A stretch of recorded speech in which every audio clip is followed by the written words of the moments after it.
ദൈവത്തിനു മഹത്വം. യേശുക്രിസ്തുവിന്റെ വീണ്ടും വരവും പ്രവചന പഠനമെന്ന 295 ഭാഗത്തേക്ക് ഏവരെയും പ്രാർത്ഥനയോടെ ക്ഷണിച്ചുകൊള്ളുന്നു.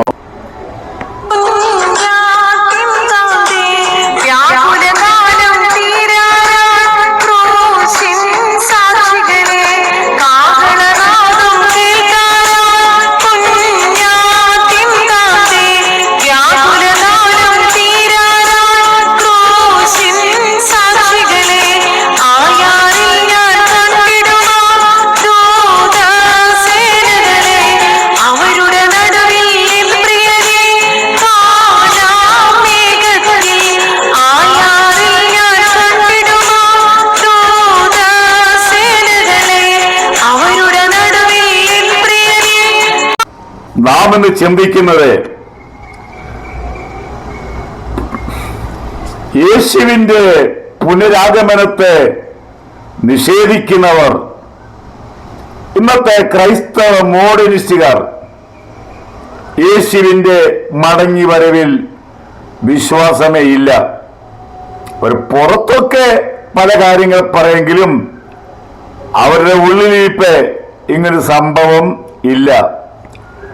അതൊരു നല്ല ഭാഗം ക്രൈസ്തവർക്ക് കർത്താവിന്റെ വരവ് എന്താണെന്ന് അറിയേല.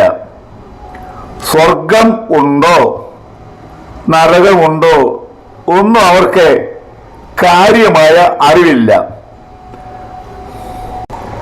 ചില ക്രൈസ്തവ സഭ പഠിപ്പിക്കുന്നത് ആ സഭ മുഴുവൻ സ്വർഗത്തിൽ പോകും, ആരും നരകത്തിൽ പോയില്ല.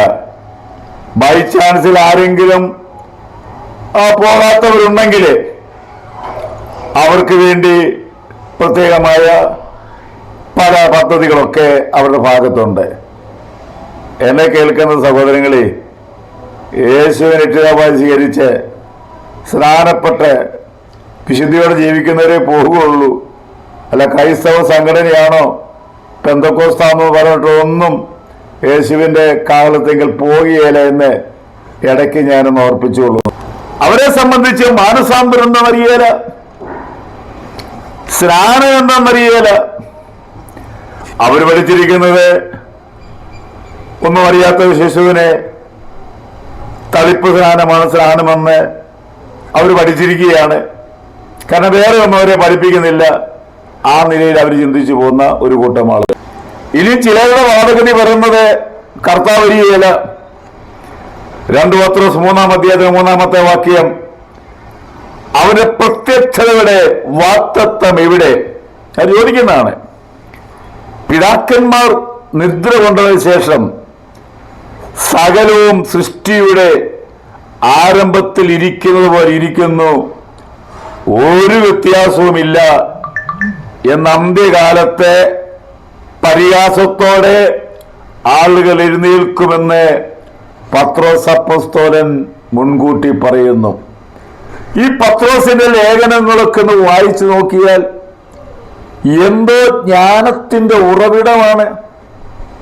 താനായിരുന്ന സ്ഥാനമെന്ന് പറയുന്നത് ഒരു മുക്കുവ തൊഴിലാളിയായിരുന്നു, അല്ലെങ്കിൽ മത്സ്യം പിടിക്കുന്ന അത് മാത്രം അറിയാവുന്ന ആ പരമ്പരാഗത ഭാഗത്തു നിന്നും കർത്താവിന്റെ ഭാഗത്ത് കടന്നു വന്ന ഈ മനുഷ്യനെ 3.5 വർഷം കൊണ്ട് മാറ്റിയെടുക്കുക എന്ന് പറഞ്ഞാൽ ലോകത്തിലെ ഒരു യൂണിവേഴ്സിറ്റി പഠിച്ചാലും ഇത്രമാത്രം ജ്ഞാനം ലഭിക്കാതെ വണ്ണം ദൈവത്തോട് ഉണർന്നപ്പോൾ തന്റെ ജ്ഞാനത്തിന്റെ വാക്കുകൾ എത്ര മനോഹരമായിരിക്കുന്നു.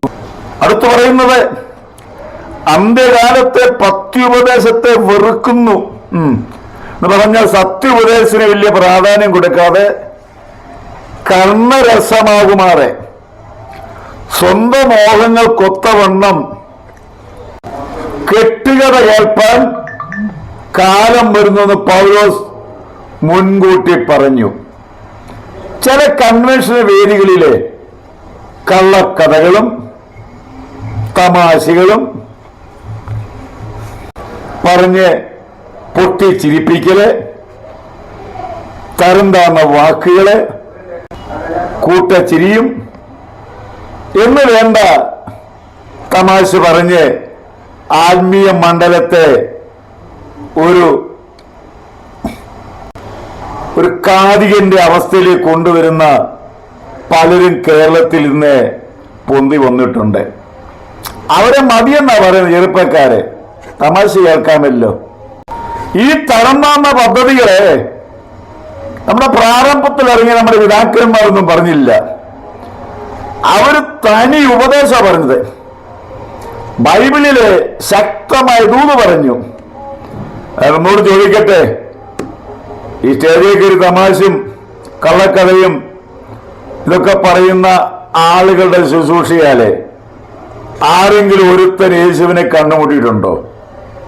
ചിന്തിക്കേണ്ടതാണ്. അന്ന് ജനം കണ്ണുനീരോടെ ഏറ്റുപറഞ്ഞ് പാവങ്ങൾ ഏറ്റുപറയുമായിരുന്നു.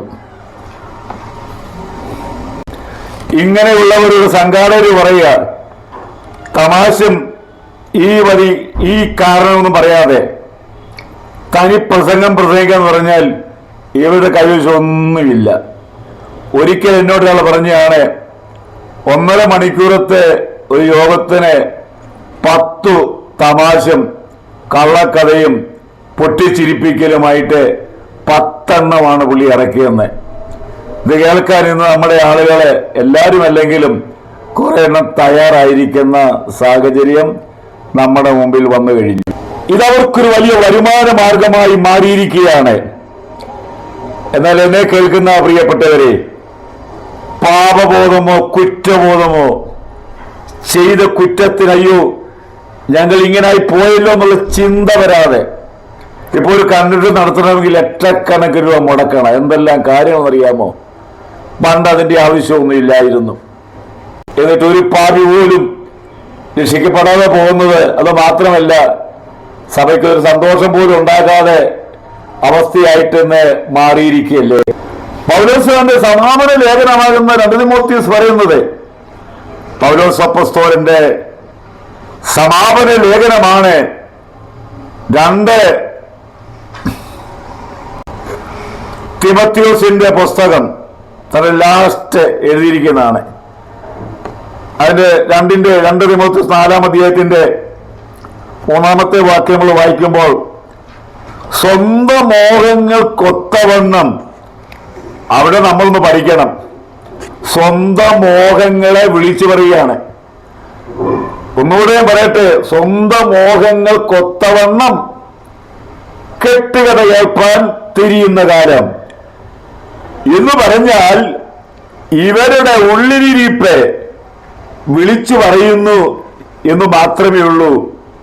ഇവരുടെ ഉള്ളിലിരിക്കുന്ന ഈ തമാശകളും കെട്ടുകഥകളും അവതരിപ്പിക്കാനായിട്ട് ഒരു വേദിയായി നമ്മുടെ കൺവെൻഷൻ ഫീൽഡ് എല്ലാവരും അല്ലേ കേട്ടോ, എല്ലാവരും ഞാൻ കുറ്റം പറയില്ല.